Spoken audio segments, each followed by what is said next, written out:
Dalawang araw bago ang traslasyon, patuloy na dinadagsa ang pahalik ng mga deboto. Ang ilan galing pa ng ibang bansa. Yan ang ulat ni Bien Manalo.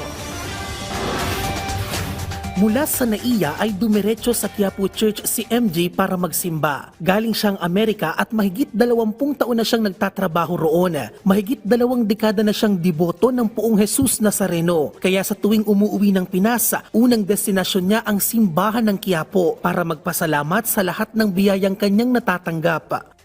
Nagpapasalamat kami, nakarating kami ng maayos. Lahat naman ng hinihiling ko sa kanya, binigay niya naman.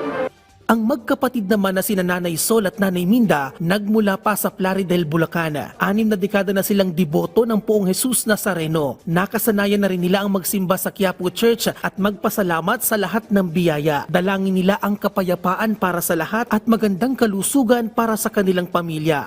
Magkaroon lang ng kapayapaan na itong ating mundo. Panalangin ko na sana lumakas lang, bigyan silang kalakasan ng mahal na sarili.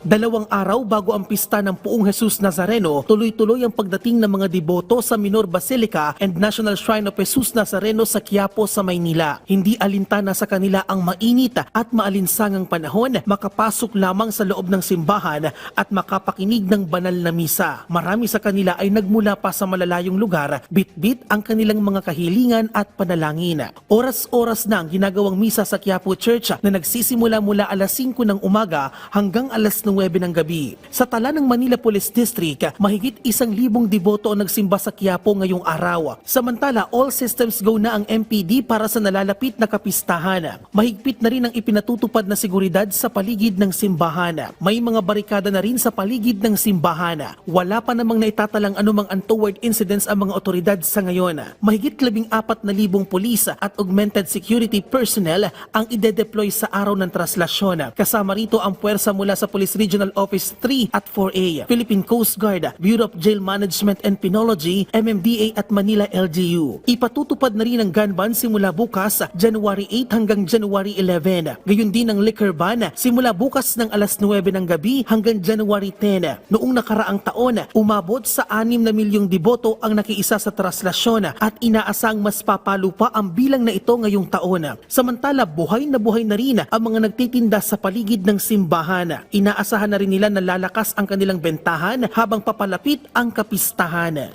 Kahit papano meron naman, kaya lang ngayon matumal pa. May araw na mabili, may araw na matumal.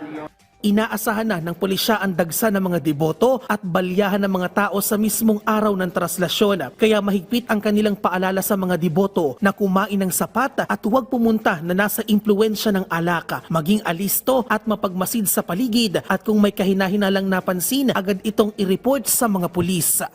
Bien Manalo para sa Pambansang TV sa Bagong Pilipinas.